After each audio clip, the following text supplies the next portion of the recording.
Graça e paz, povo de Deus! Esse é o podcast Me Conte um Milagre, na apresentação Pastor Rodolfo, Leandro Soares, e esse programa é diferenciado, nós temos um patrocínio, Cyber Home, para quem é de Carapicuíba e para quem tá com o celular igual o meu, tá quebradinho aqui, eu preciso ir lá. Na Avenida Comendador Dante Carraro, 516, você vai procurar o Andrei, ele vai consertar seu celular, seja iPhone, Samsung, não tem problema. Você que tem um Motorolinha aí, ele vai arrumar seu celular e o precinho é lá embaixo. Amém? Pastor Leandro. E outra, ele também, o que você precisar de acessórios, smartwatch, capinha de celular, película, preço bacana. Falou que é do podcast aí, eu garanto que ele vai dar um desconto aí pra vocês, hein? Só chegar lá, procurar o André e falar assim, ó, a gente vê aí pelo podcast Me Conte um Milagre, que ele vai dar um descontão aí pra vocês. E hoje é um dia muito especial. Hoje nós trouxemos dois convidados mais do que especiais aqui, os dois Marcos, né? Os nossos irmãos Marcos, né? Então, eles vão contar um pouco da história deles, da trajetória. Eles já são amigos de longa data, se encontraram na igreja novamente, foram amigos na vida pregressa, né? Na vida ruim, nas antigas, como o pessoal diz. E agora eles, graças a Deus, estão servindo ao Senhor aí e estão podendo manifestar a glória de Deus. Então, queria já fazer essa apresentação aí com esses dois grandes homens de Deus. Começar aí pelo Pastor Marcos, que é o mais velho, dá honra para ele, né? Só porque eu sou mais velho, né? Se apresente aí para nós. A paz do Senhor a todos, né? Todos os ouvintes que estão ouvindo esse podcast, para o pessoal da mesa aqui também, né? Para mim é uma honra estar aqui participando desse programa junto com vocês, né? Esse podcast. E estamos aqui, né, para contar um pouquinho da nossa trajetória aí no mundão, né, Marcão? Né? Aquelas passagens. Né, Deus fez muito milagre, por isso que estamos aqui, né? É verdade, Me Conte um Milagre, né? Que aqui só milagre, verdadeiramente a nossa vida é voltada somente no milagre, né? E para mim é uma honra estar aqui participando desse evento. Você, meu irmão, se apresente aí. Eu só tenho a agradecer pelo convite dos pastores, Pastor Rodolfo, Pastor Leandro, do Ricardo, que está próximo de nós aqui. E eu acredito que mais um milagre, né? Para que o povo venha sentir que Deus existe em todos os sentidos, da forma que nós éramos e que nós somos hoje. É um milagre, é uma maravilha. E eu me sinto em casa, esse povo de Deus aqui, tomando frente de um trabalho tão majestoso, maravilhoso. Amém.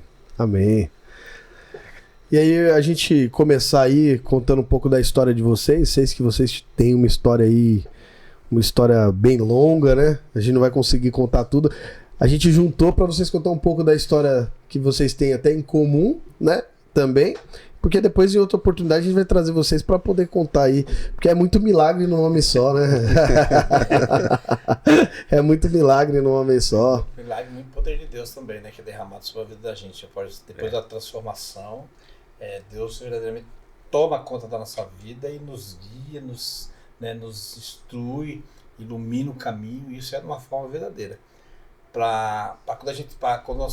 Eu, por exemplo, quando fui transformado, eu acreditei nisso de uma forma tão forte, de uma forma tão assim ferrenha mesmo, que eu não vejo outra coisa na minha vida, um passo sem Deus. Para mim não tem um passo sem Deus, não tem um respirar sem Deus, porque na verdade já passei muitas vezes pelo Vale da Sombra da Morte, o pessoal apontando arma para minha cara, dando tiro, entendeu? Um monte de coisa. E quando Deus me chamou, né? Eu não fui teimoso, graças a Deus nessa parte eu não fui teimoso, de falar, não vou, eu escolhi Deus. Eu realmente pensei, escolhi Deus, Deus mostrou para mim num sonho a minha morte, aí eu resolvi ouvir essa voz, que Deus mostrava para mim num sonho e falava para mim, mostrava um sonho e falava para mim, ó, daqui para frente você não vai, meu. Daqui para frente, se não for comigo, você não vai. E eu preferi não insistir, sabe? Como eu levantei naquela manhã com temor no coração, falando com a minha esposa, eu vou morrer. Ela falou, nego, você tá doido? Vai morrer o quê, rapaz? Eu vou morrer, não, vou morrer. E na verdade é o seguinte, eu ia morrer mesmo, né? Porque naquele sonho Deus me mostrou que era a minha morte e que dali para frente, se eu quisesse seguir, era sozinho, porque com ele já não estava mais. Então eu falei, não, então eu vou escolher. Aí escolhi Deus. Mas aí nessa pegada de escolher Deus, havia algo que precisava mudar na minha vida. Muita coisa precisava mudar na minha vida. Mas o primeiro passo mesmo, ela começou a jogar para trás de mim tudo aquilo, né, que eu estava vivendo. Bebida, droga, violência. Eu tinha que jogar isso aí para trás de mim para começar. Deus mostrava isso para mim. A verdade, a minha conversão foi uma coisa tão clara, né, assim, Deus me clareou tanto assim a minha mente, me direcionou tanto, que muitas coisas eu não precisava me instruir, Deus me instruía. Então eu sabia que eu precisava mudar. Para mim estar ao lado de Deus, juntamente caminhando com Ele, eu precisava o seguinte, junto com Jesus, eu precisava mudar algo, eu precisava jogar fora as coisas. Mas 25 anos na verdade, assim, 25 anos de droga na vida, não é 25 dias. É difícil, é complicado. E aí começou a minha batalha espiritual, verdadeiramente ela começou aí. Sabe, quando eu falei, não, parei, chega, eu preciso parar. Porque, na verdade, a droga está influenciando já dentro da minha casa. Eu não deixava influenciar, mas a droga já estava influenciando. Minhas filhas crescendo, minhas filhas já estavam achando já droga minha, entendeu? Escondida. E ficava procurando, achando e achava, jogava fora. Entendeu? Hoje ia no metrô falando com a minha filha Mônica, eu respeito disso aí. Né? Que ela falava que achava e jogava fora, né? E ela falava pra mãe que tinha medo, para não falar que era ela, que ela tinha medo de bater. Acabou os esconderijos, né? Não, mudaram de lugar, né? Eu falei, não, tá achando muito, mudar de lugar. Mas mesmo assim eu falei pra ela hoje, eu falei, não, mas isso aí você pode ficar tranquilo que eu jamais ia bater numa filha minha por ter jogado droga fora. Eu tinha essa consciência, entendeu? Eu não tinha aquela consciência. A minha consciência de violência era lá fora. Dentro de casa, não, eu era o pai de família, eu era o cara da família, a família em primeiro lugar. Então, eu sempre coloquei a minha família acima da droga, acima de qualquer tipo de coisa, acima de bebida. Eu era machão na rua, mas dentro de casa era um cordeirinho. A mulher comigo em casa era de joelho, entendeu? Ela de joelho embaixo da cama com a vassoura, e sai daí que você vai lavar a louça, entendeu? Era só dessa maneira. Mais uma pergunta. Dentro da sua história, desse contexto, como que foi sua infância? Conta um pouco pra gente. Você nasceu aqui em São Paulo mesmo, como que foi sua infância? Teve uma infância conturbada com os pais? Como que foi? Conta um pouco pra gente. Eu nasci em Neves Paulista, né? Região da Alto Araraquarense, pro lado de Andradina. Eu nunca fui lá, né? Nem conheço direito esse lugar, mas nunca fui lá, entendeu? Nasci lá, mas nunca fui, devo ter parente lá, não conheço, entendeu? Mas a minha infância não foi uma infância conturbada. Na verdade, a minha infância foi uma infância boa. Meus pais, né, meu pai trabalhava de sacaria. Meu pai era saqueiro, trabalhava de sacaria forte. Minha mãe era costureira, né?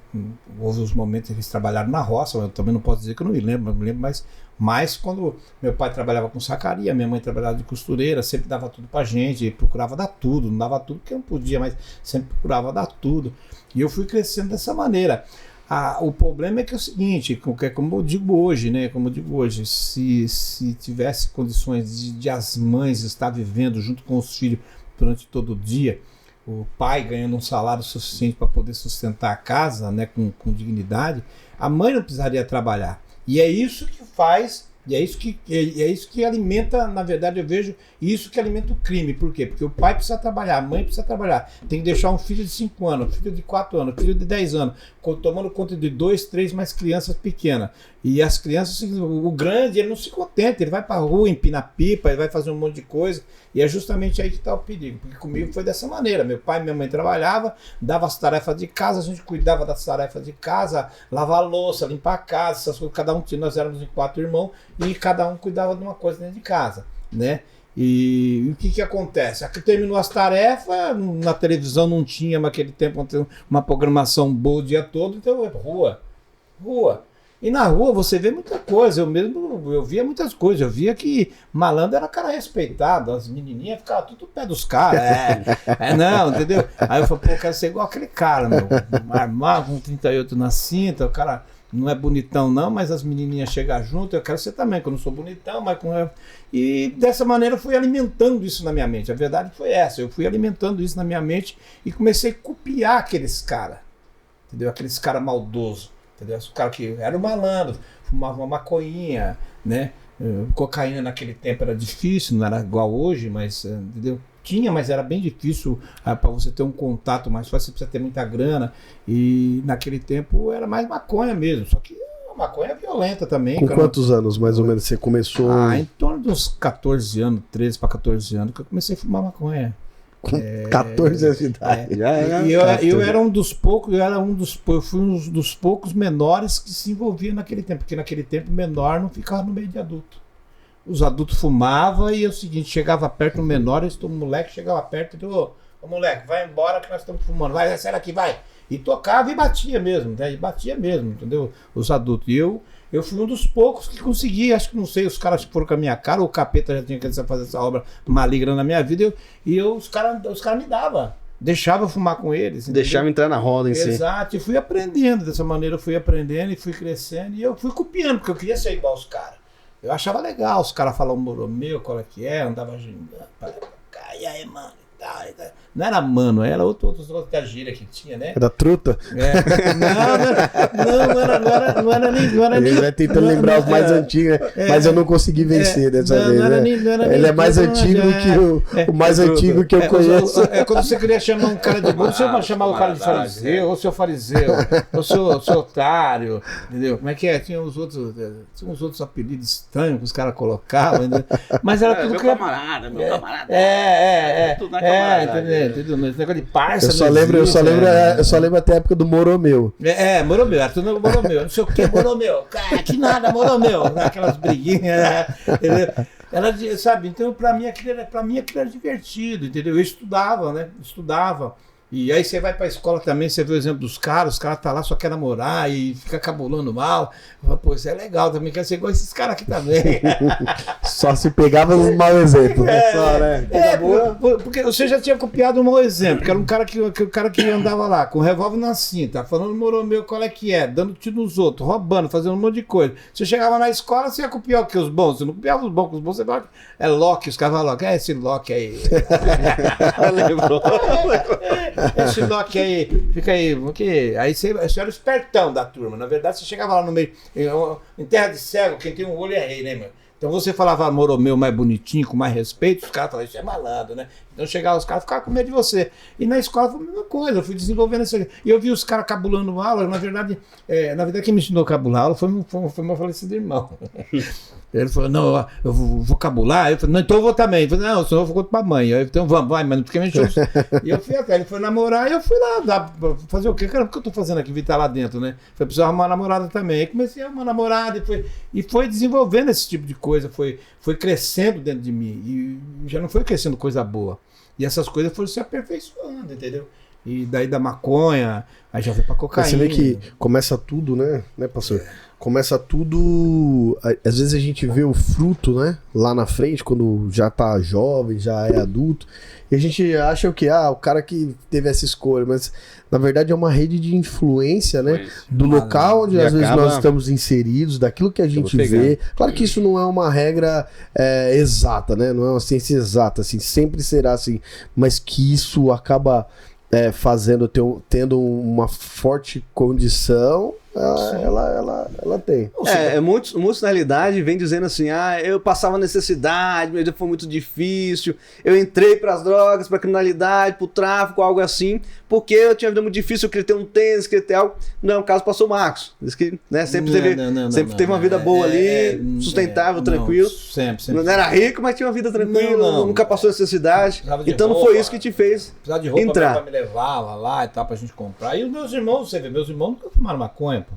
Eu nunca assim. Quantos irmãos você tinha? 4 irmãos, tinha 3, elas eram 4, só não tem 3 irmãos. Então você era o famoso ovelha negra. Sim, mais novo, eu era o caçula, eu era o rebeldão, eu queria ser igual os outros. Meu pai ele trabalhava em laboratório agrônomo e ele trazia cloroforme, O cloroforme, ele é o Alucinógeno? é isso, ele é a matéria-prima que faz o lança-perfume. Aí é colocada a essência no meio, os caras, não sei como eles colocam, fecha ele a vácuo naqueles spray, aí o cara cheira aquilo lá. Não dá a fórmula aí no ar, não, porque é complicado, viu?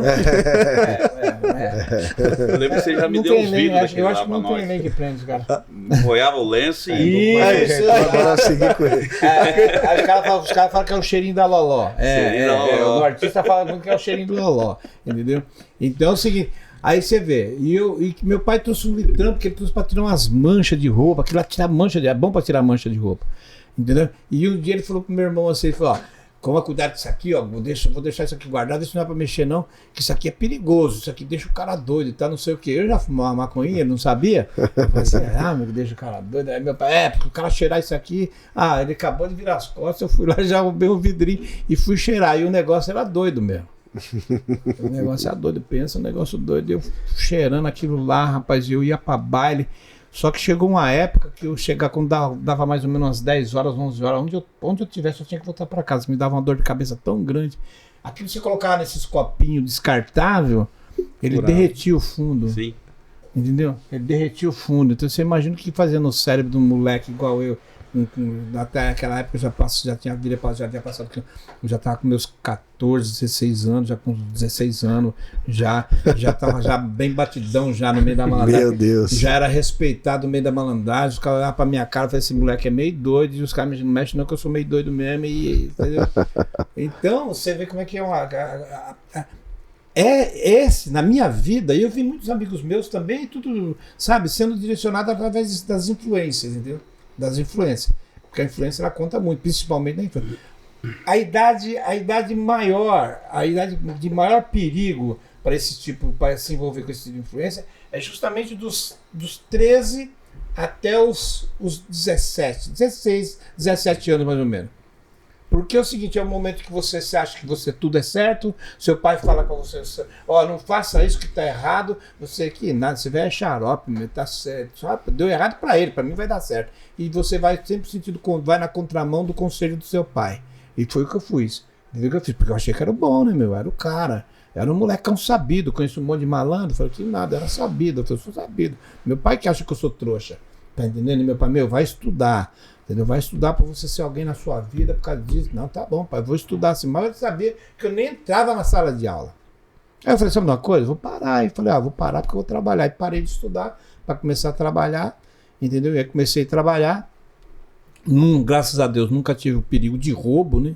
De roubo, fiz alguns furtinhos, essas coisinhas, mas.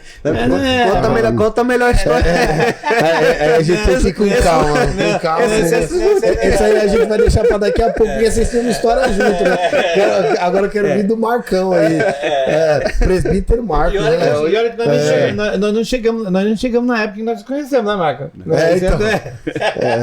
Depois você conta a história do vulgo galão.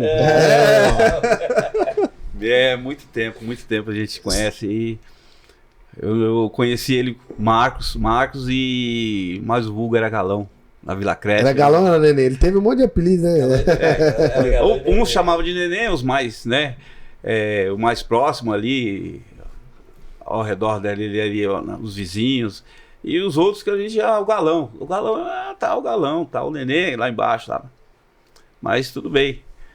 E eu conheci, quando eu comecei a conhecer o Galão, ele já estava próximo de se casar já. Vocês já eram mais velhos. Eu já estava com meus 15, 16 anos. E você nasceu também aqui na mesma região, São Paulo também, ou você... Não, eu vim pra cá de Minas Gerais, já vim pequeno. Nasceu em Minas Gerais? Nasci em Minas Gerais. Mineira, rapaz. Mineira. Aí viemos pra cá, minha mãe... Veio pra cá, meu pai soldador, minha mãe dona do lar. Aí viemos morar em Presidente Altino. Viemos naquela época, hoje não existe mais. Mas nós viemos morar num cortiço. Aí é Presidente Altino. O campo a Ford do lado de baixo e o cortiço aqui em cima. Então meu pai chegou a trabalhar na Ford, ele era soldador e tal. Jogavam futebol naqueles lugares ali, Presidente Altino. Eu fiquei sabendo também que você era bom de bola, hein, pastor? Você sabe disso aí? Não, Já brincamos lá, no Retiro nós brincamos lá, deu pra anotar aqui. Então, Conhece. Aí a minha infância foi legal, porque o meu pai levava pro futebol, então eu acompanhava ele, então até então tudo bem, mas viemos certa vez morar. Aí ele comprou, como não morávamos em Cortiço, ele comprou aqui em Carapicuíba, onde a minha mãe tá morando até hoje. Comprou um pedacinho de terra ali, mas aí parece que começou a desandar tudo. Aí eu já estava inteirando já para os 12 para 13 anos, fumava um cigarro Arizona. Já com 12, 13 anos também? Já fumava um cigarro Arizona. Começaram tudo cedo, né? Fumava e ia deitar, porque ficava tonto mesmo. Caía de um lado, meus irmãos ficavam, Marco, o que você tem? Nada. Tenho nada. E aí, sabe, a influência também nas escolas, como a gente comecei a estudar, e o futebol foi levando para o outro lado também. Eu comecei a conhecer pessoas que não vou citar nomes, mas eles já começaram a trazer. Marcão, nós jogamos futebol aí, ó. Tem um negocinho bom aqui, ó. Tem uma maconhinha aqui, fuma aí, tá? Mas aí nesse tempo, eu já comecei, cabulava a aula, ia para trás da escola para poder usar a droga. E eu achava legal, porque quando entrava em campo para jogar um futebol, parece que eu corria mais, dava mais um gás, é o doping. Dava, né? Fazia com que a gente, né? Então eu comecei ali, ainda meu pai dentro de casa. Foi até então quando meus pais se separaram, e eu primogênito, com meus 4 irmãos mais novos, aí parece que ficou meio difícil. Minha mãe saiu para trabalhar e eu tinha que tomar conta. Mas nesse meio tempo, tomar conta, a gente passou alguns perrengues, sabe? Necessidade, assim. Porque minha mãe é diarista, meu pai também não se importava muito em trazer o que comer. Aí a gente eu saía, muitas vezes voltava com uma galinha, né? Aí trabalhava a galinha ali, né? Minha mãe, onde você arrumou a galinha? Apareceu aí, a gente trouxe ela pra dentro. É o famoso ladrão de galinha. Mas aí foi aquilo. Aí na escola começamos a ter né? Vamos chegar mais cedo na escola aí, a gente vai jogar uma sinuca. Aí no que a gente ia jogar uma sinuca, já abria 1 litro de vinho. E ali tudo começava, porque o álcool, parte do álcool, dali a sequência das drogas. E no campo, antigamente, né? Pelo menos as histórias que a gente ouve falar, no campo de futebol tinha muito dessa malandragem, né? Os malandros... É diferente, o crime antigamente, né? É diferente do crime de hoje, né? Mas a malandragem da época, o pessoal que já era mais envolvido até com criminalidade, eles ficaram tudo na beira do campo de futebol ali, assistindo o jogo. E era um respeito legal, ó. Todo mundo tinha um respeito por todo mundo. Quer dizer, aqueles que usavam as drogas, aquelas maconha, eles viviam do outro lado do campo, do lado de lá, longe das crianças, né? Não. Eles ficavam lá naquele canto, apenas lá, não ficava envolvido ali no meio, nós ficávamos do lado de cá, meu pai, um monte de criança, a gente ficava ali brincando com futebol e tal, mas sentia o cheiro de longe. De qualquer forma vinha aquele cheiro. Aí o pessoal olhava um pro outro, tá um cheiro de mato queimado. Aí a gente foi se ligando. Que cheiro que é esse? Não tem ninguém tocando fogo em mato crescer, aqui. Né? E aí a gente foi, né, se aproximando, pegava a bola, punha embaixo do braço e saía dando volta em campo. Aí a gente via o pessoal, né? E a sociedade discriminava muito, né, Marcos? Sim. Se os caras soubessem você na sua vida, por exemplo, soubessem você fumava uma maconha, fumava baseadinho, entendeu? Os caras já se separavam de você. Com certeza. Os caras te convidavam na sua casa pra entrar na casa, nem festa os caras te convidavam, entendeu? Naquele tempo era assim, nem festa os caras te convidavam. Então você fazia o máximo para esconder, entendeu? Então aqueles que sabiam, tinha aqueles caras liberais, né, Marcos? Sabia, não sei que tá bom. Sempre tinha um lugar, né? Tinha um lugar não à vista sempre das outras pessoas, sempre com respeito. E você começou a fumar maconha com quantos anos? Cigarro você falou com 13. Por aí com 12, 13 anos. Também, a maconha também. Já tomava um vinho, né? E matava a aula. Muitas vezes eu dormi na sala de aula. Já com 3, 4 copos de vinho, já final lá no fundo da sala de aula, eu tava lá dormindo. Mas estava daquele jeito. Você chegou a aprender a fumar com talo de chuchu ou não? Não. Talo de chuchu, lembra? Deus, Eu cara aprendi a fumava- fumar com talo de chuchu. Talo de chuchu. Talo de chuchu seco. Você corta o galinho. Rapaz, não dá fórmula ainda dá. Ele se forma uma piteira. Você acendia ali fórmula na ponta, é. você acendia lá na ponta, você fumava aquele talinho do chuchu ali, você cortava o tamanho que você queria. Você O fumava. pessoal tinha umas Eu aprendi a fumar piteiras, assim, mas o né? talo de chuchu era como se fosse uma piteira, sabe? A piteira que pra quem tinha uma condição melhor e o talho de chuchu é pra quem... Na classe... Entendeu? Tem que aprendendo, moleque. Tava aprendendo, não podia comprar cigarro pra ninguém ver. Você chegava no bar pra comprar um bar de cigarro, o cara falou, contar pro teu pai que você tá fumando. Pra quem que é esse cigarro? Era sempre assim, sempre tinha esses questionamentos. Principalmente quando você era conhecido, os caras conheciam seu pai. Ó, meu, vou falar pro teu pai. Ó, meu, não sei o quê, entendeu? Eu tive uma época da minha vida que eu aprendi pra ter carteira. E andava na FEPASA, Era o meu. famoso chorro. E eu andava na FEPASA. E por incrível que pareça, quando você está envolvido nessas coisas, você não fica conhecido. Mas as pessoas começam a ficar te conhecendo, principalmente os trabalhadores do trem. O cara vai, aí você sobe, desce, entra num vagão, vai pro outro, sai daqui, corre dali, entendeu? E blusinha embaixo do braço. E você fica assim, você fica conhecido, entendeu? E de repente eu tava ali conhecido por causa disso aí, entendeu? E são coisas estranhas que você vai. Você não, de repente você se vê lá, você não sabe por que você tá lá, mas você tá lá. Tá lá. Você tá lá. Eu mesmo é o seguinte, depois do talo de chuchu, já era pra bituca, que não tinha dinheiro pra comprar cigarro, ela serrando, meu, dá uma bituca aí. Hoje você lembra e dá risada, mas é uma coisa triste, né? Uma coisa triste porque você vê que de repente foi nesse ritmo, foi nesse caminho que você foi se envolvendo, entendeu? Se deixando levar. Porque vocês falando, né? Vocês começaram com 13 anos de idade. Jogava no meu time. Então, com 13 anos de idade, já começa a ter acesso com isso. Então, bem dizer ali, a partir da pré-adolescência, né? Hoje a gente tem até esse termo, né? Na época era os adolescentes, mas da pré-adolescência a juventude inteira. E era difícil, hein, foi pré-adolescente gastando naquele ali. tempo. Era difícil naquele tempo, pré-adolescente, né, Marcos? Era difícil, pô. Mas nós tínhamos assim a coragem de tal trabalho. Sempre estava fazendo alguma coisa. Nós tínhamos que, sabe, ganhar um dinheiro para poder fazer a gente manter o nosso vício. Eu, pelo menos, eu conheci ele também, o pintor, e fazia outros bicos, e a gente estava sempre mantendo o nosso vício. O que acontece no dia de hoje, pessoas querem manter-se no vício dependendo do outro. Mas isso que é o difícil do viver hoje. As pessoas, eu vejo hoje como cristão, eu dou conselho lá no trabalho, onde quer que for, eu sempre estou tendo conselho. Não é por aí o caminho. Você quer viver uma vida errada, ou quer viver um caminho como esse, que você acha que você está certo, então viva do que é seu, do seu suor. Não dependa dos outros. Ah, Marcão, mas me dá empresta 5 conto que não sei o que. Meu, se for para te pagar um lanche, alguma coisa, eu te dou para comer. Mas para essa situação aí eu já não. E você sabe o estrago que isso faz, né? Vocês conseguiram viver coisas que, por exemplo, eu não vivi, acho que o Rodolfo também não viveu, né?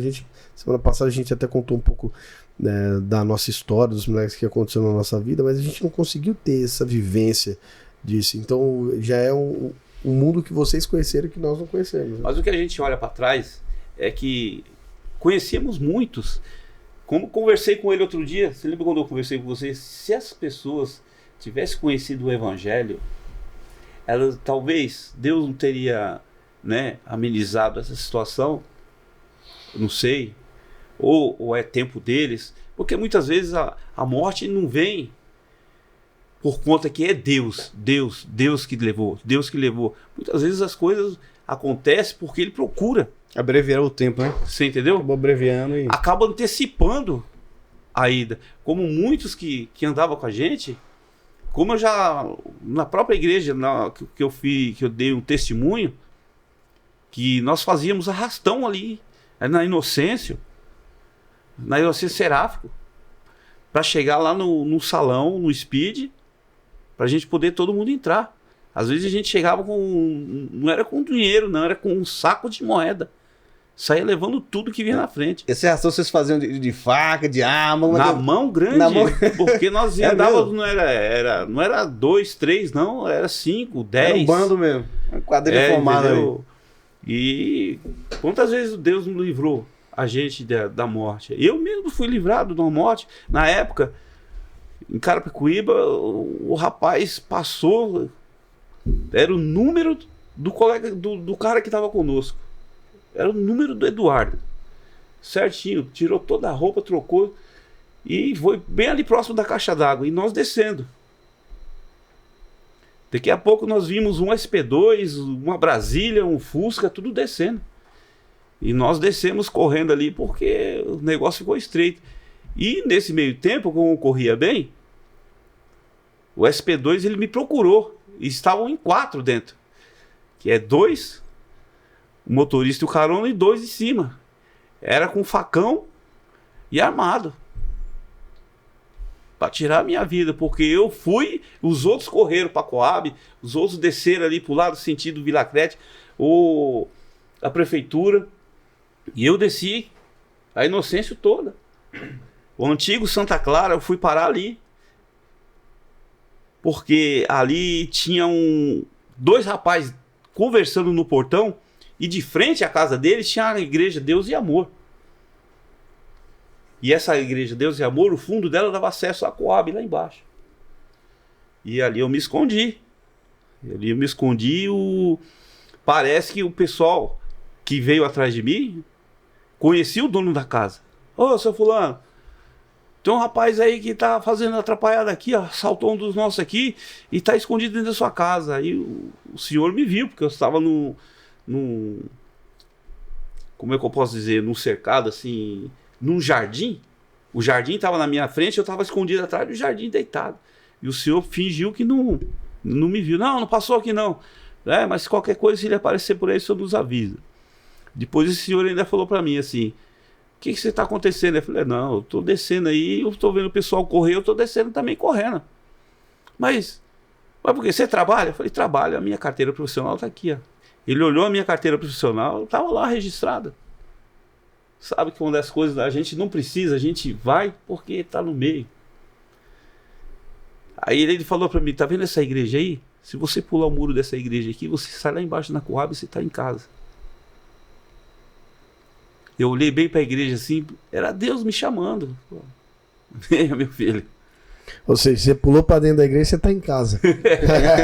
Era bem. Era a mensagem de Deus, né? Você entendeu? Você tá achando.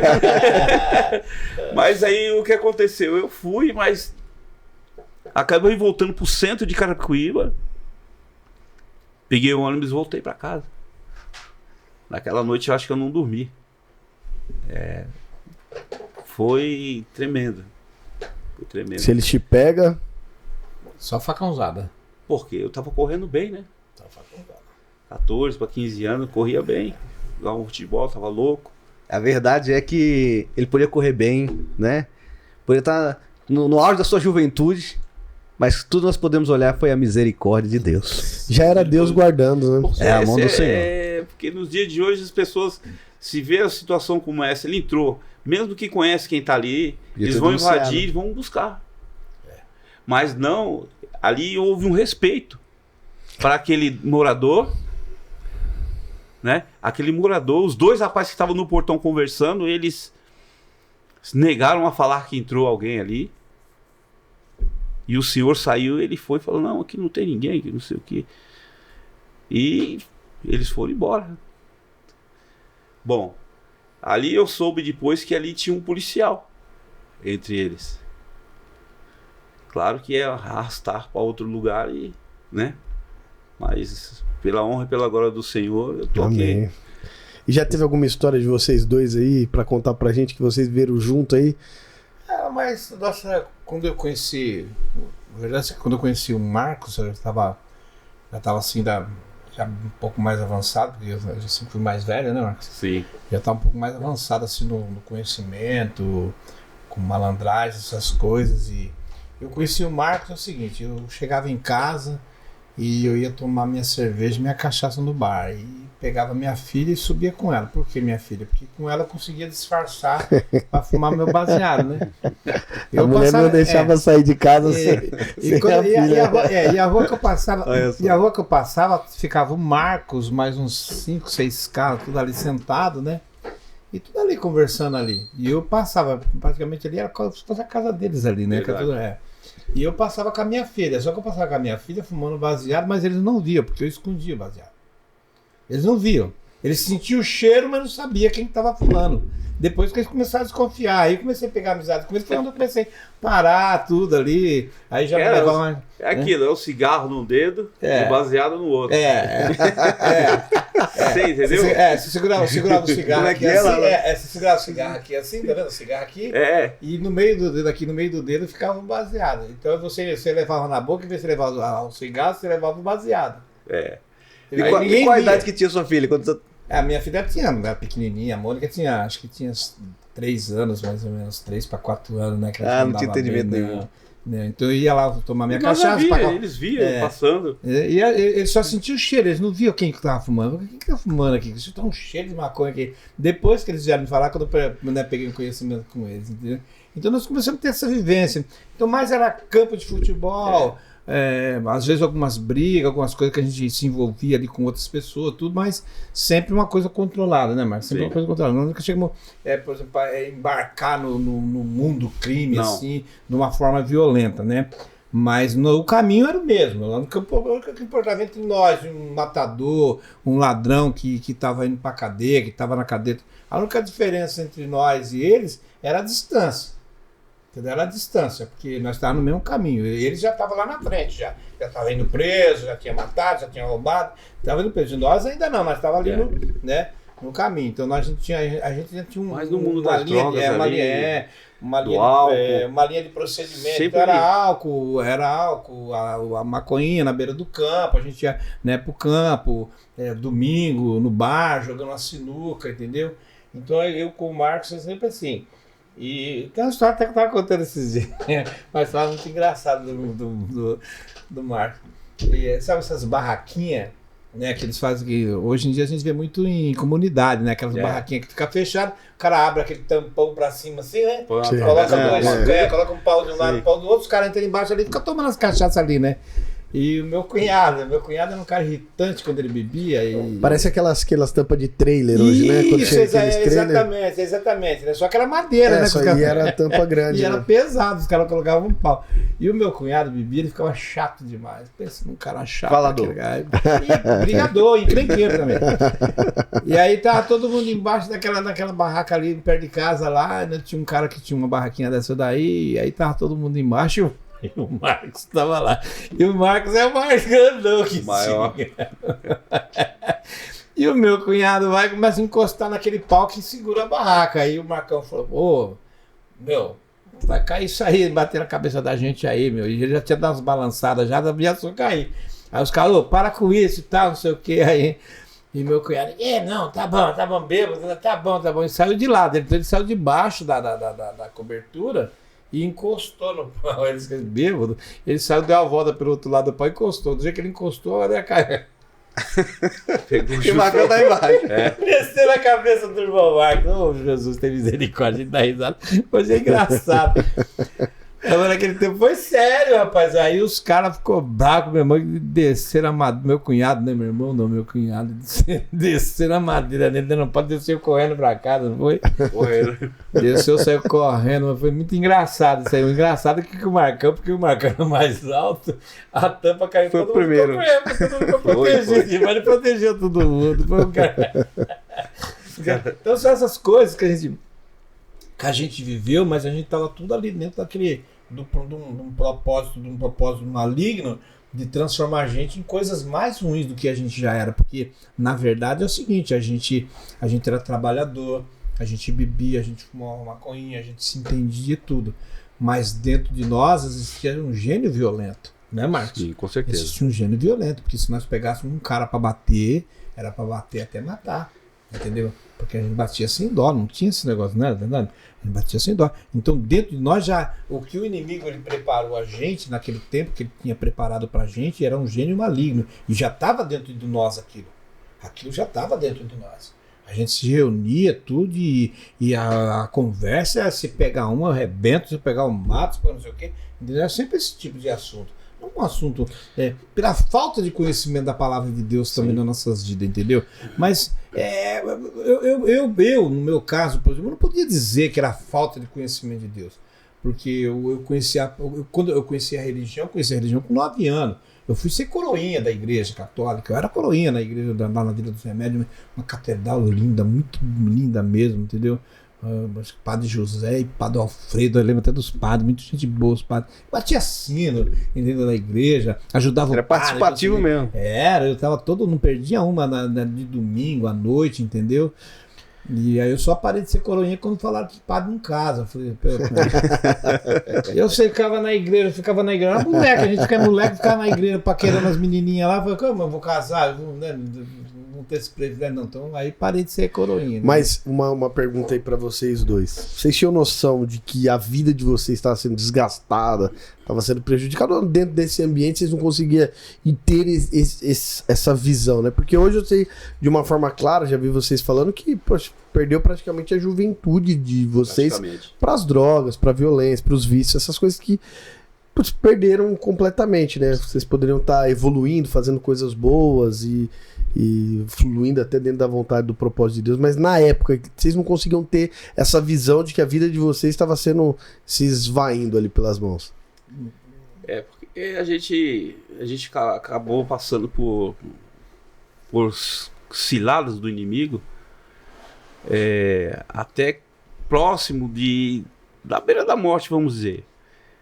Não chegou a tanto porque a mão do Senhor estava ali, nos protegendo de tiro, de faca, de outras coisas aí, de ciladas aí. Várias pessoas, naquela época havia muito linchamento também. Quando pegava essas pessoas, quando pegava-se um camarada que estava fora do contexto, era fora da malandragem, vamos dizer, né, que era injusto com o justo, ele entrava no couro. E... Até no crime tinha um senso de justiça ali, né? Você entendeu? Bom, o que eu aprendi no meio de tudo isso, porque é o seguinte, eu não posso fazer injustiça com o justo, de uma certa forma. Porque eu já fiz, não vou negar que já pratiquei assalto junto com outros que já morreram. Assalto, a mão armada, ou na mão grande mesmo, ou batendo carteira. Tinha os especialistas, cada setor acho que tinha um especialista. Tinha um especialista com os 2 dedos, que era o famoso chorro. Nós íamos nas quermesse, nessa época mesmo, e era sempre nos bingo. A gente, isso aqui deve estar cheio, vamos ficar aqui atrás que aqui a gente vai. E a gente pegava as cartelas no chão e ficava, quase, número tal, tô batendo. E o cara que tava sendo lesado, isso, o cara que tava chamando atenção, porque o cara que tava sendo lesado naquele momento, tá finalmente querendo se lançar. Ele já olhava, rapaz, tá quase. Já, só tô por 2. Não. Aí, rapaz, eu tô aqui por 4, não sei se eu vou chegar. Mas aí deu bingo lá, nós bingava e ia embora. Com o dinheiro que ele tinha, coitado. Você tinha levado carteira. Você entendeu?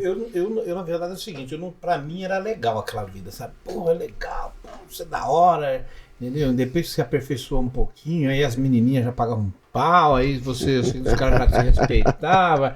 Aí falou, caramba, tá do todo jeito que eu quero. Mas faltava coisas ainda. Você sonhava ainda em ser preso, né? Sei lá. Na faculdade. Tem que passar pra faculdade. Você tava só no colégio. Você tava só no colégio. Já tinha passado pra escola, tava no colégio, agora faltava a faculdade. A faculdade. Sonhava ser preso. Você tem uma experiência. Era ser preso no Vila Caldas, ali, na delegacia da Vila Caldas. era ser preso naquele lugar. Pegar respeito. Já tava... Era a etiqueta da época, entendeu? É verdade. Porque é o seguinte, naquele tempo, uma coisa que o Marcos falou é certo, entendeu? A gente tinha cara que era Cicatriz, lixado.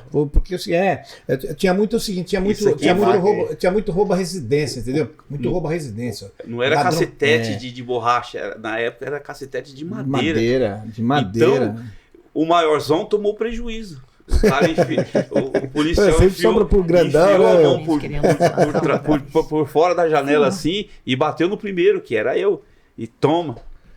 Aí o melado desceu. Aí essa cicatriz até hoje. Lembrete da vida. Isso pra gente era etiqueta.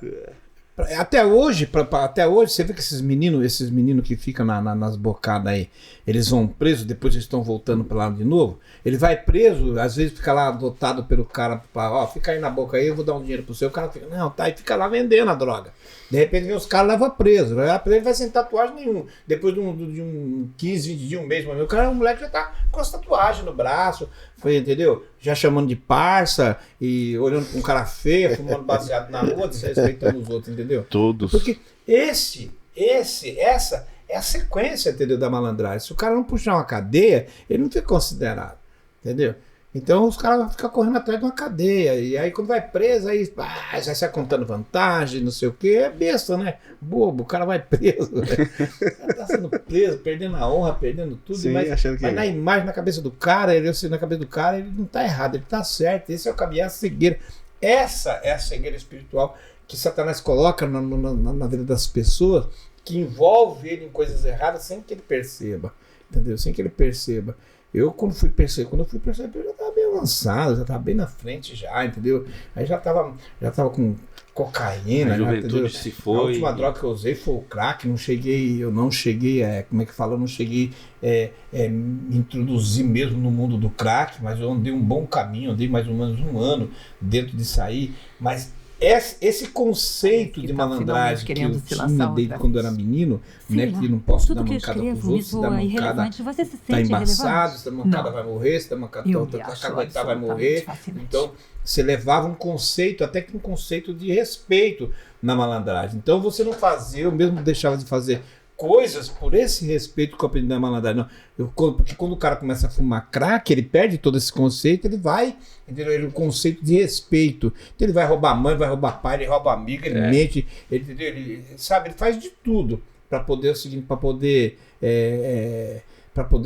arrumar o dinheiro para usar a droga. Eu nessa situação não, entendeu? Eu me segurava, não, é mancado isso aí, não vou fazer, então eu usava o meu dinheiro. Entendeu? Eu usava o meu dinheiro, gastava meu dinheiro, entendeu?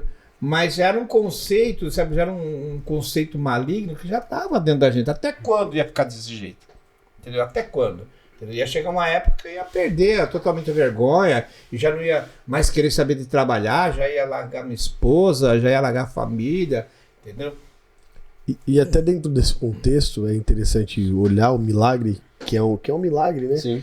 Porque assim, de todos os amigos de vocês, poucos às vezes estão vivos, né? Poucos. E às vezes o que estão vivos, aqueles que não se converteram, tá com a vida completamente destruída. Os filhos longe, a família longe. Sumiram, às vezes pensa que morreu, tá lá na Cracolândia, tá entendendo? Tá lá todo acabado. Às vezes a gente imagina que o milagre, ele vai envolver só a gente. Por isso que eu sempre falo, até quando fala sobre homens, né? Quando Deus ele faz um milagre na vida de um homem, ele muda, ele transforma, igual fez na vida de vocês, né? Com certeza. Poxa, vocês conheceram as drogas muito novo, tiveram uma vida, sabe, completamente destrutiva, né? Que tinha tudo pra encaminhar. É prisão, morte, coisas maiores, criminalidade ainda. As criminalidades ainda maiores, que vai entrando no nível, ele vai se aprofundando e vai entrando. Vocês tiveram tudo pra entrar. E com isso, o que arrasta? Não arrasta só o homem, né? Arrasta a família dele inteira, completa, porque né? quem tá em volta são não só família e amigos. Detalhe, hein? E detalhe também, que naquele tempo, hoje em dia as facções, elas têm um conceito de organização, né, do crime. Eles organizaram ali e tal, então numa vila não pode matar ninguém sem a permissão de fulano, sem a permissão de ciclano.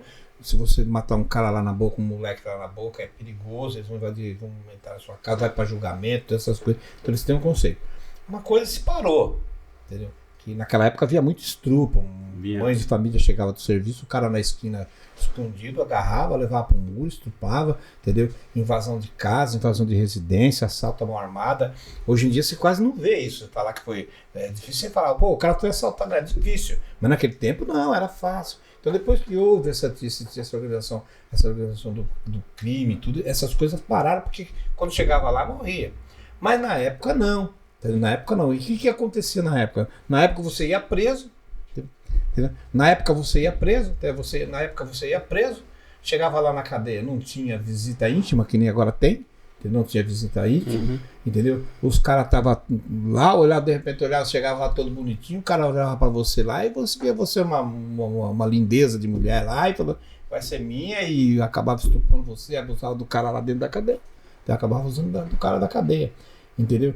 Então, o cara fora, ele tinha esse desejo de passar por essa situação de cadeia. Mas quantos amigos meus, amigos nossos, que passaram por essa situação, primeiro que nós, de preso para ser conceituado na malandragem, e lá dentro não resistiram à pressão e foram estrupados. Muito. Passaram 2, 3 anos, porque no começo é ruim. Você vê um testemunho de um homossexual que por exemplo, que ele sofreu abuso sexual, né? Tem um testemunho, né, aquele Paulinho Paulette, entendeu? Se eu não me engano, ele fala que no começo, quando ele começou os abusos sexuais, no começo era ruim, mas depois ele foi se acostumando. E na cadeia a mesma coisa, o cara entra e ele é estrupado ali.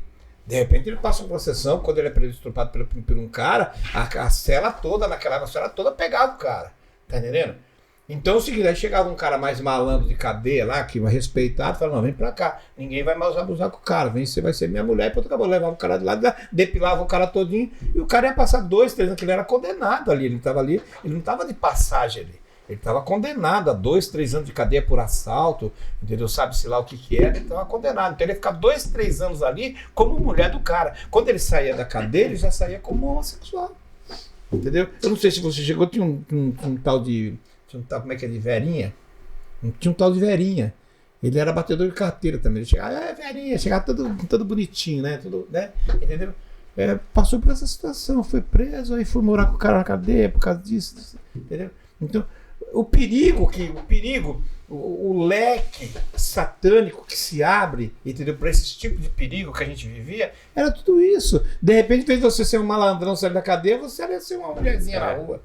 Então, um homossexual não na rua. resiste à opressão, entendeu? à pressão. Porque aqui fora é uma coisa.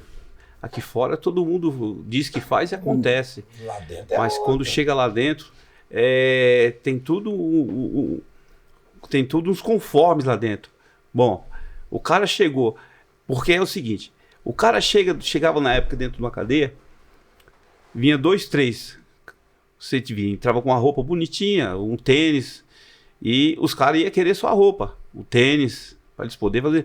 Bom, se você lutasse por aquilo que é seu, não desse de graça, você seria considerado. A consideração era ampla. Por quê? Pô, o cara entrou, então o cara não tem esse negócio de, né? Agora o cara tirar a roupa, ficou peladão, e os caras vão ver assim, aí já olha com outros olhos. Pô, o cara tá... Que malandro que é esse? Então o cara tá lutando pelo que é dele, então... o chicote estralava, como dizia, né? O livramento... Hoje em dia já não existe mais estupro, não tem mais o estupro. Entendeu? Hoje em dia na cadeia... Agora o cara entrou na fraqueza. Não tem mais esse o cara entrou na fraqueza, todo choramingando, alguém vai abraçar ele, ó, vem aqui, você vai morar comigo e tal. De repente, como o Galão falou aqui, já estava se tornando mulher do cara que comandava o X, a gente falava o X, a cela, né? Ali tinha 8, 9, então tinha um comandando. Então, esse aqui ninguém põe a mão. Vai dormir de valete comigo. Você entendeu? Não, aí, olha só até da onde Deus livrou, né? É milagre ou não é milagre? Na verdade, nesse tempo a gente vivia milagre Após milagre. Milagre. Mas por que o seguinte? Porque Deus tinha um plano de salvação para nós. Porque Deus olhou lá de cima, pela misericórdia dele, olhou e viu a gente lá naquela rodinha de maconha falando um monte de besteira, tá entendendo? E de repente ele falou que achou não, ele viu que tinha alguma coisa boa que ele podia aproveitar em nós. Foi graça. Foi graça. A graça de Deus, né? A graça de Deus. Porque muitos amigos nossos, tá entendendo? Que eram para estar hoje em dia juntamente conosco, também nos caminhos do Senhor vivendo, desprezaram o plano de Deus na vida, entendeu? Mesmo sem saber, de uma forma, procurar avançar, né? Avançar na maldade, foram avançando na maldade. E aí você vê a misericórdia de Deus, né? Mas para a gente fazer um resumo aqui, já finalizar, Sim. o que você traria de conselho, pastor Marcos? Para quem ainda tá, de repente é um pai de família, é boa pessoa, mas tá na droga. Como tá na droga, tá escondido ali, ninguém sabe. Tem muita gente assim, né? Já é um pai de família, cuida da sua família e tudo, mas tá na droga. E ninguém tá sabendo. O que você traria de conselho para uma pessoa dessa? Que você passou por isso, né? Viveu isso, foi um pai de família, cuidou da sua família, né? Até hoje tá firme aí. E encontrou Jesus, largou as drogas e hoje quem viu o pastor Marcos no púlpito é tremendo. Então o que você tem de conselho para uma pessoa que de repente passou por tudo isso e ainda está vivendo isso na escondida ali? O primeiro conselho que eu dou é o seguinte, é não achar que está no teu alcance. Primeiro, quando você entra fora do teu alcance, não está no teu alcance entrar. Nós temos um negócio, eu entrei porque eu quis. Não entrou porque você quis. Você entrou porque você foi induzido por forças malignas naquilo. Mas para você que não acredita em forças malignas, então que você acredita em você mesmo, você pode ter começado, mas o parar não está nas tuas mãos.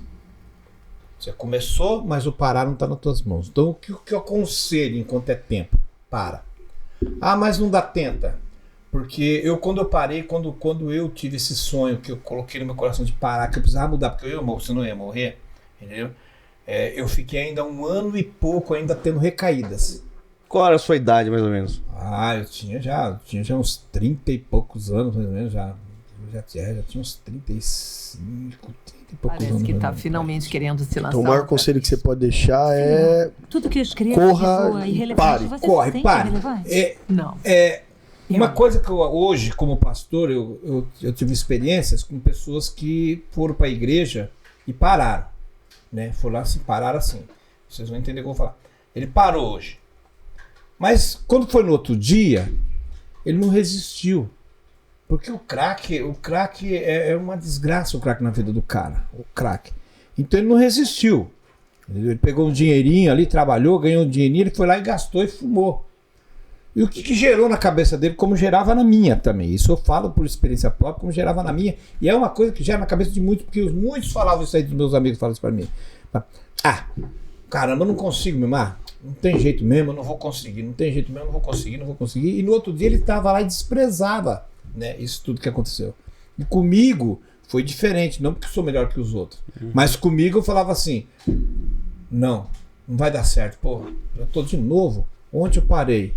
Fui pra igreja, hoje eu já tô aqui de novo. Não vai dar certo não. Não, mas tem que dar. Tem que dar porque eu tenho que parar por causa da minha família. Se você que é casado precisa parar, pensa na tua família. Faça por amor dos teus filhos, porque por amor dos teus filhos vale todo o sacrifício. Se por amor de Deus, que nem te sabe que você não tem valor nenhum, Deus, entendeu? Deu seu filho unigênito por você, então Deus sacrificou seu filho, se sacrifique também pelo teu filho.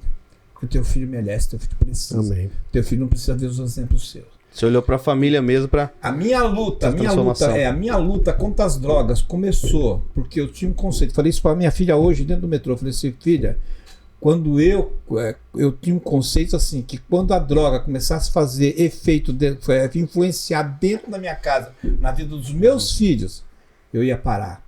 E 25 anos depois ela começou a influenciar, que a minha filha começou a achar minhas drogas. Entendeu? E eu falei, agora é hora de parar. Mas 25 anos não é 2 anos e meio. Filho. Você tem que ter disposição. E eu comecei a parar. Passado uma semana, recaída. Não sabe de uma coisa? Deixa quieto, que é mais fácil você continuar do que você tentar de novo. Porque você ficou uma semana ou 15 dias, com 6 meses parado, eu voltei a usar droga. Eu falei, não passei no outro dia arrependido porque tinha gastado dinheiro, tinha usado. Falei, eu vou parar. Jesus, eu preciso parar. Minha família precisa ver a transformação em mim. E eu começava de novo. Aí lançou fora o Galão e Isso. virou o Pastor Marcos. Que ele prega uma benção, Deus faz a obra. Irmão Tem um Marcos. testemunho lindo. E o presbítero Marcos, quando é que você parou de acender aquela tocha? Lançou fora. Bom, eu, Lançou fora aquela tocha e falou: Era hoje eu não quero mais isso. E Jesus entrou na minha vida e hoje eu sou o pregador do Evangelho. eu confesso que há 17 anos, vai fazer 17 anos que eu moro em Barueri, e 16 anos nós estamos seguindo o Evangelho, graças a Deus. Mas mesmo assim, eu digo que eu fumei maconha por uns 30 anos. Mesmo chegando em Barueri, vindo morar num lugar onde havia um cristão, onde eu morava. Ali onde eu moro, na viela onde eu moro, é cristão. Ali cristão de um lado, cristão do outro. Tem uns que não são, mas são ali que são todas umas bênçãos. Mas quando conhecemos o Evangelho, eu não acreditei que meus filhos pudessem, né, aceitar o Evangelho como, né, aceitar Jesus como único e suficiente Salvador. Minha esposa também. Foi difícil. Mas quando eu vi isso, eu falei, eu preciso me limpar primeiro. Foi quando eles foram ser batizados. Houve o batismo e houve o batismo dos 3. E você, Marcos? Você não vai se batizar? Não, eu preciso me limpar. Eu falei mesmo. Preciso me limpar, preciso me tirar. Porque ainda estava usando ainda. Ainda estava fumando maconha ainda. Foi quando chegou um tempo, eu falei, um dia eu consigo. Tá na igreja, mas Passou- estava ainda. Passou 1 ano, passou 2 anos, 3 anos depois, eu falei, eu quero me batizar. E me batizei. E o que eu digo para aqueles que estão nesse caminho, que ainda há conserto. Ele quer parar. Porque por muitas vezes eu pergunto para aqueles que usam, você não tem vontade de parar? Ele falou, eu tenho vontade de parar, mas não tenho força. A questão é você olhar para o espelho e conversar com aquele que você está conversando. Você está olhando para ele, você conversa com ele. Você vai saber o que você vai dizer para ele. E isso vai ser muito diferente na sua vida. Porque você prometer para a mãe, prometer para o pai, prometer para a esposa, prometer para os filhos, mas se prometeu para si mesmo? Você deu a palavra para todos e a palavra diz a si, olhando para o espelho, eu vou parar. E Deus vai ser na sua vida transformador. Amém. Vai ser transformador. Amém, eu creio. Foi dessa Aleluia. maneira, não só nas drogas, em todos os sentidos. Todos os sentidos da vida da pessoa, porque as pessoas não precisam estar usando droga para estar nos caminhos errados. Verdade. Às vezes as pessoas estão fazendo as coisas erradas, sabe? E tá achando que tá certo. Acha que tá sozinho. Você entendeu? Ninguém tá vendo, mas o pai, ele tá observando o que o filho tá fazendo. Nós que somos aqui uma família, né, da comunidade Nova Vida, o pai nos vê. Como você vê os filhos de vocês também crescendo, achando que eles estão fazendo. Às vezes a gente pega as falhas dos nossos filhos, a gente quer corrigir. O pai é a mesma coisa para com as nossas vidas. Fazer, nos corrigir no que estamos errados. Amém. Aleluia, coisa boa, né? Amém? Marcos em dose dupla, né? Coisa maravilhosa contar, ouvir o testemunho. O testemunho vai edificar muitas vidas aí. Amém. E Pastor Marcos, tem uma mensagem tremenda para quem nunca ouviu. Né? Vamos fazer um convite aqui forte. Aqui é forte, irmão. Comunidade Nova Vida. Quer conhecer Ariston, né? No Giga ali, tá fácil. Em frente ao Giga, você vai ver o Pastor Marcos pregando ali, trazendo a mensagem de Deus ao teu coração. Verdade. E o testemunho lindo do presbítero Marcos, né? O vulgo Galão e o vulgo Marcão. Deus fez uma grande obra, isso é maravilhoso. Foi milagre. É milagre do Senhor, eu fico muito feliz por isso. E nós não podemos esquecer, né? Do Cyber Room, ali no Ariston. Irmão, você que é do Ariston, Carapicuíba. Pastor, eu quero uma capinha diferente. Você vai lá, dá pra encomendar? Dá. Encomenda. Que pedir né? Uma ele traz. semaninha ele traz lá. Tudo dá um jeito, irmão. Você não pode deixar de passar lá. Ele tem preço bom. Você pode fazer uma pesquisa aí. Passa um Cyber Room e você vai ver que é o melhor preço da região. E se disser que viu no Conte o Milagre, tem desconto. Então aproveita, né? Você que viu lá, passa lá. Quer um celularzinho simples ali pro meu filho? Passa lá, tem um celularzinho simples também pro seu filho. É coisa boa, não perca a oportunidade. Amém? Nós vamos encerrar aqui, mas foi um prazer ter Pastor Marcos, Presbítero Marcos, tenho certeza que foi edificante para muitas vezes, foi muito edificante para mim. Foi Pastor Leandro. Demais. Coisa tremenda. E para quem não sabe, né, Pastor Marcos é pai do Pastor Leandro, irmão. O fruto aí. Coisa boa. Vamos encerrar por aqui. Deus abençoe, né, todos que estão nos assistindo aí e que possam compartilhar. Compartilhe com mais vidas, né? Se inscreva no canal, dá um likezinho, ajuda o podcast aqui, ajuda para nós aí. Vai ser bênção na tua vida e o próprio YouTube vai indicar para mais vidas. Então vai ser bênção muitas vidas aí, tá? E nós vamos encerrar aqui, mas sempre me conte um milagre. Deus abençoe. Deus abençoe. Aleluia.